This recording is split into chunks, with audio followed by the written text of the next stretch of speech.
and welcome to the Ideal Forever Partner Magnet Podcast, the show where we explore the infinite benefits of creating the relationship of a lifetime, attracting our ideal forever partner like a magnet, and living our best life as the highest and best version of ourselves. I'm your host, Arell Holloway, the results coach.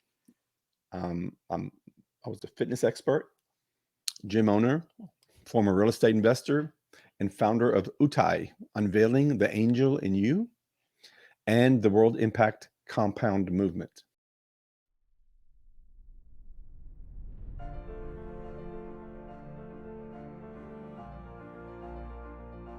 This podcast is for overachievers and romantics like me who never learned the art of relationships, anyone wanting to improve their relationship and receiving and giving unconditional love, and couples who want to strengthen their existing relationship and take it to an even greater level. The greatest change we make in ourselves in our lifetime is committing with our ideal forever partner, or IFP for short.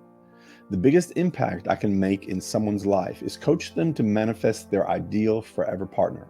So with this podcast, I'm dedicating to help souls around the world wake up to who you are really and what you really want in life, helping you on your path of learning about unconditional love by creating significant, epic relationships that generate happy memories. Stay tuned because you won't want to miss the game-changing advice we're about to share on this awesome journey. What actually is an ideal forever partner, or IFP, and how does it compare to a true love or a soulmate? What is an ideal forever partner? Defining IFP, or ideal forever partner, as the optimal candidate match for us. It is training to be the highest and best version of themselves. Also, that wants their epic unconditional love relationship of a lifetime. Also, that is ready, willing, and able to commit. Also, the person that matches our IFP avatar. Also, the mirror to our IFP avatar wants their IFP avatar to train to be their highest and best version of themselves. Wants to live their best life. Wants to learn their own language of love so they can understand how to receive love on the deepest level. Wanted to learn their IFP's language of love to learn and give love to their IFP.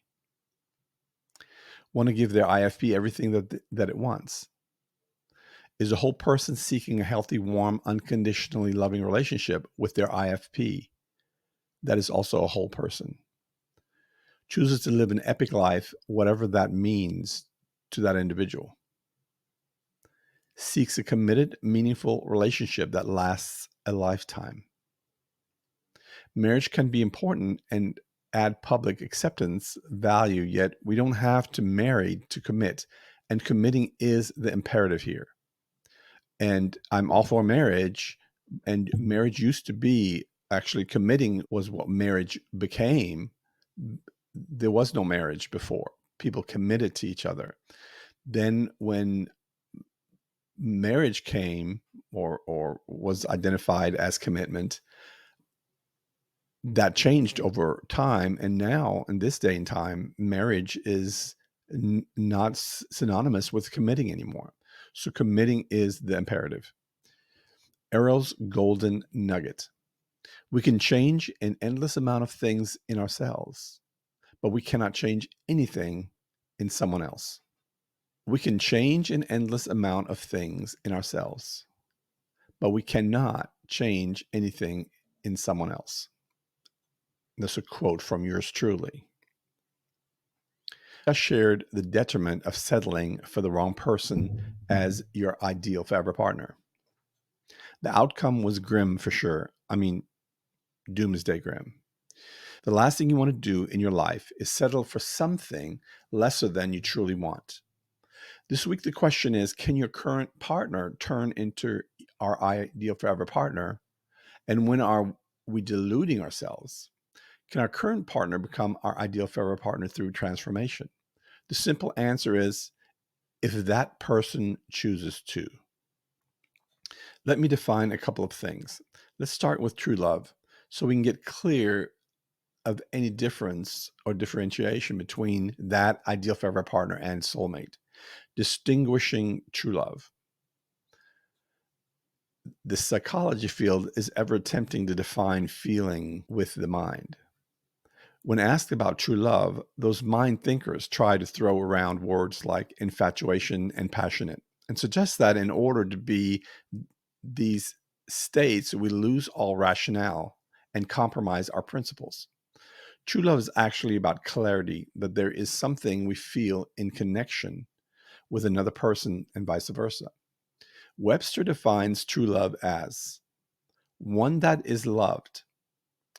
Also, it defines it as it is entirely possible to allow ourselves to feel amazing feelings of love and yet still allow ourselves to be guided by reason and principles. This is a task worth learning well. It gives us the best of both worlds, love and responsibility. True love often is related to Disney princes and princesses, characters in love stories that benefit from happy endings. This is not entirely untrue. The problem is that finding our true love seems to be plagued with losing our heads and being irrational. I believe this is simply a demonstration of someone that has not taken charge of their feelings and allow themselves to be controlled by them. So, true love, people get lost in feelings and act irrationally because they allow themselves to be controlled by them. Now, let's look at soulmate and determine the difference between it and IFP, as well as true love. Webster defines it like this: a close friend or romantic partner with whom one has a unique, deep connection based on mutual understanding and acceptance. The second definition is a person who shares the same beliefs or opinions as another person. That's what Merriam-Webster, the biggest dictionary in America, defines. The third definition, it says something likened to a soulmate is being very similar to or being a typical companion to another thing. Well, if I was an alien, I came to this earth and asked the definition of soulmate and read the above three definitions, then I would really be confused. It's shocking how out of touch Webster is in this definition, or perhaps it's society's attempt to change the meaning of this and other words. But I'm not buying that, and I hope that you don't either. In fact, any encyclopedia defining a word having to use the same word in that definition has missed the mark and may not be a valuable source of truth. So we're going to mainly scrap these definitions and write our own. It is said man was split apart, and one half became the man and the other half became the woman, separated and doomed to walk the earth to once again reunite as partners. I don't know that this is so, but certainly someone had a powerful way to describe the magnetism between two soulmates. A soulmate is a person that when you meet them, they feel and seem familiar. A deeply romantic person may believe that the person they are supposed to meet and be with is out there in the world, and we have to figure out how to meet them.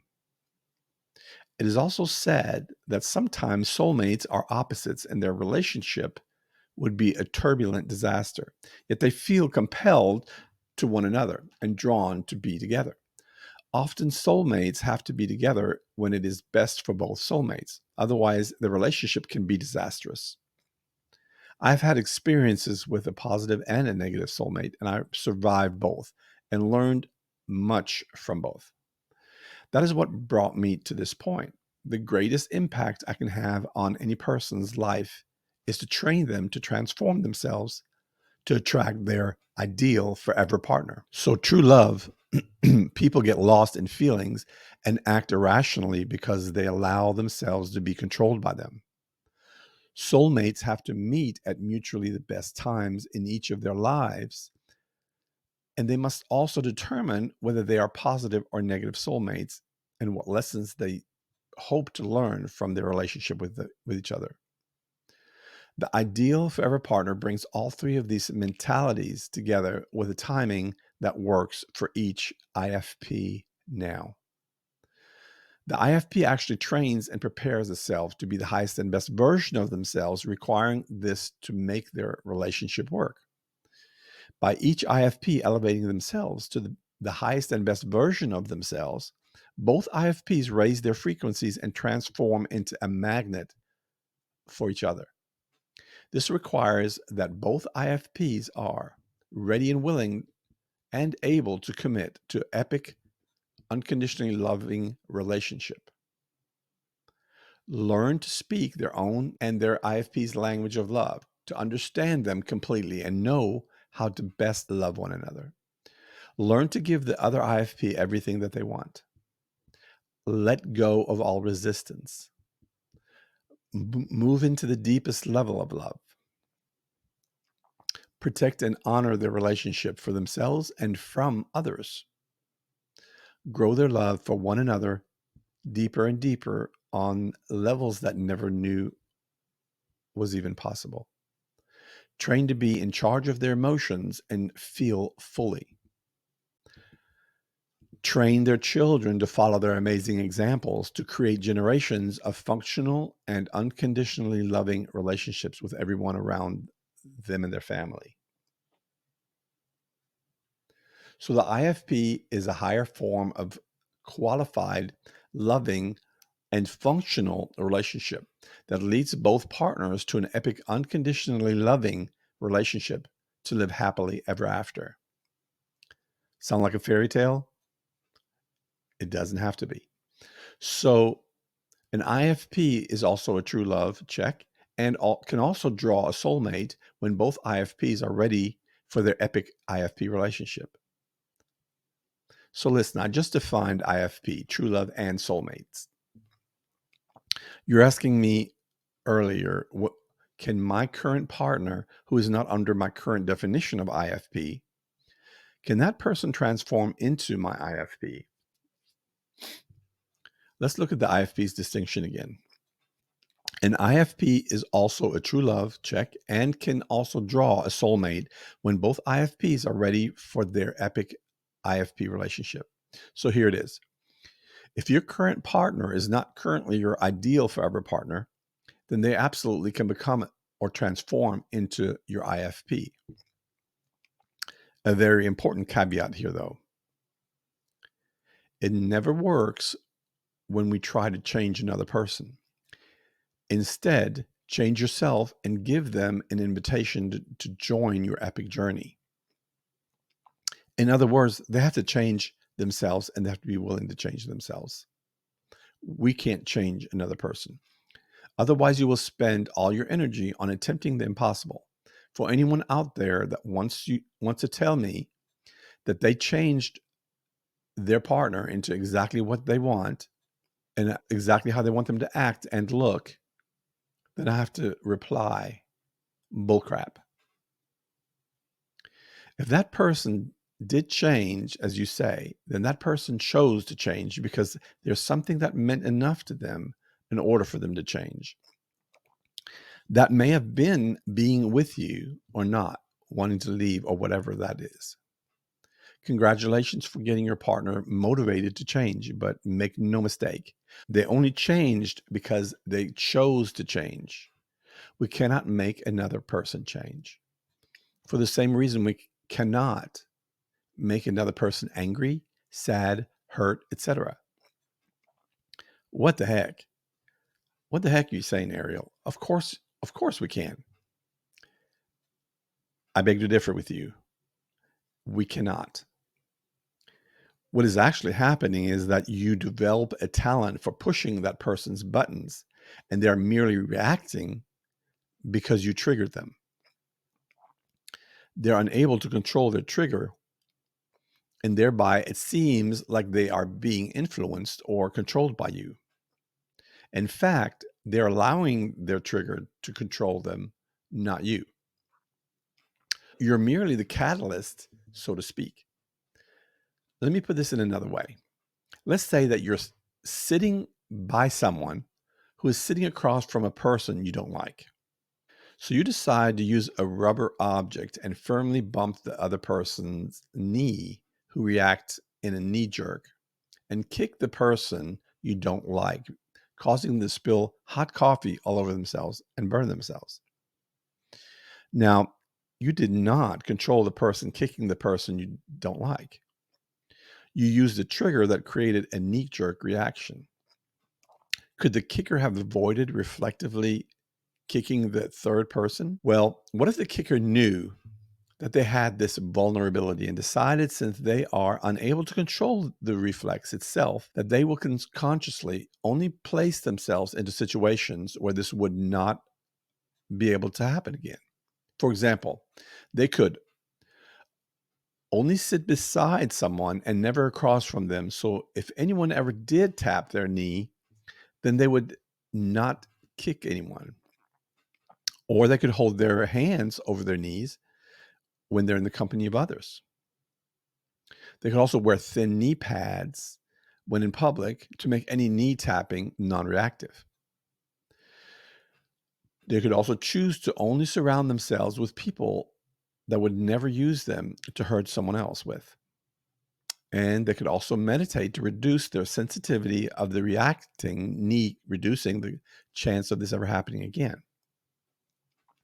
You get my point. Yes, some of these options seem ridiculous, but I think you understand where I was taking all this. There are responsible steps the kicker can take to keep from being used by others with their trigger. These techniques are mostly until the kicker learns to not be controlled in this manner in the future.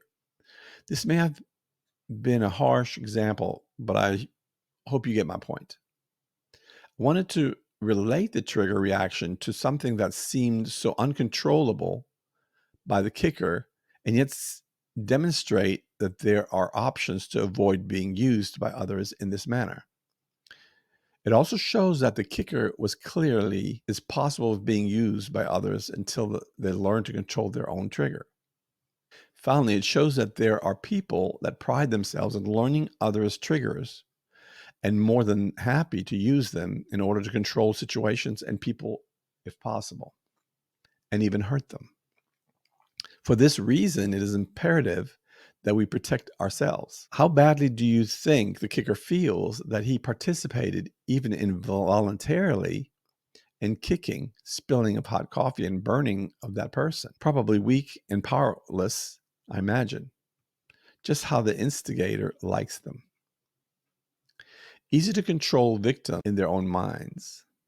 That mentality is easy for instigators, or let's call them what they really are, destructive people, because it makes them feel powerful and controlling over others. In their mind, they actually allow the kicker to share the blame for their kick and coffee disaster. Further, they ridicule and justify that even the coffee burn victim is partially to blame for being so vulnerable and helpless. Needless to say, that this destructive person is a bully, as well as uses bullying as a testimony for their power and strength. So, why is this part of a conversation about what an ideal forever partner is, you ask? I shared all this to crystallize that when we try to change someone, then we approach a dangerous line of control that is very attractive and very seductive. In our minds, our ego says, well, if we just get them to do this, then we all would get what we want. But that's not what actually happens.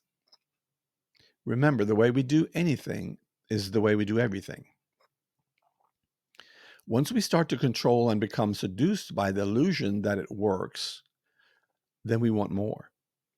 Never mind that it doesn't actually work, but our ego tells us it's working and makes a situation look like it can prove it. Once you believe that control works, then you will start implementing control in every other area of your life. And then God help you. Without going deeper down this rabbit hole, let me just iterate. We cannot change another human being because human beings each have their own free will that inherently does not want to be controlled or even appear to be controlled. So again, if you want a better relationship, then change yourself.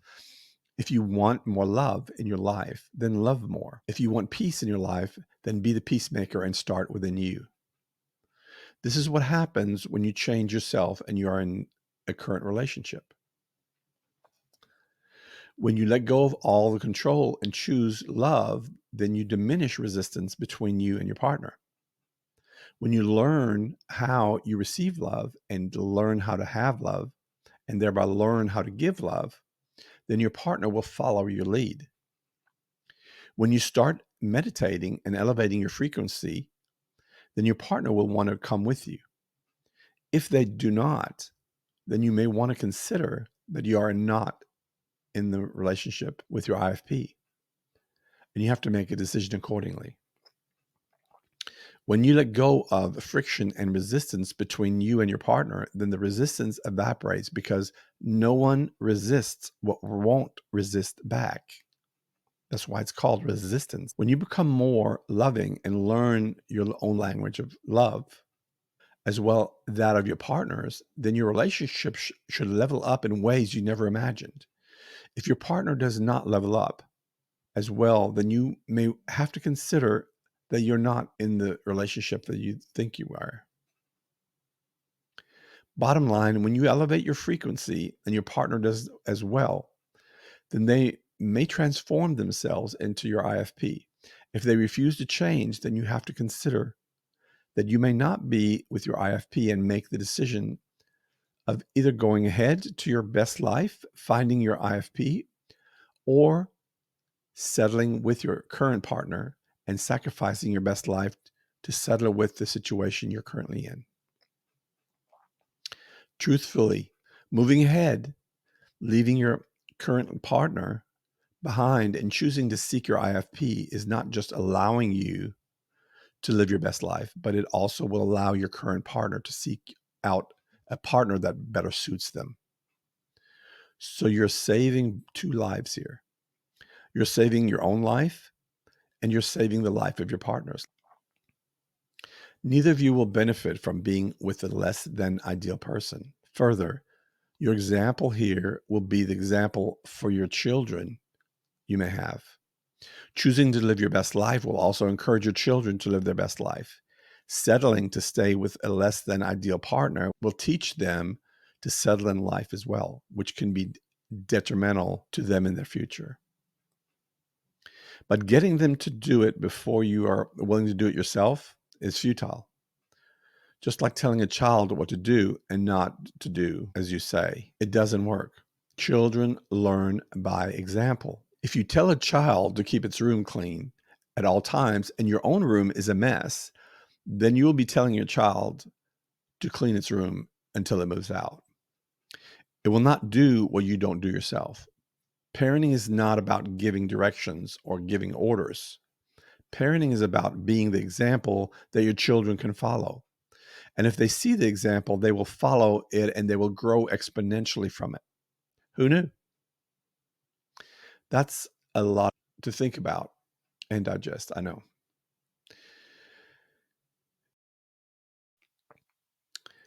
If you've enjoyed today's episode, please rate, review, and subscribe to the Ideal Forever Partner Magnet podcast. Your support helps us reach more souls in search of their unconditional true love. Check us out everywhere podcasts. Remember, you have the power to create heaven on earth through unconditional love. This is your life, no one else's. Grasp the courage to strive for the highest and best version of you and live your best life. Thank you for joining me on this epic journey.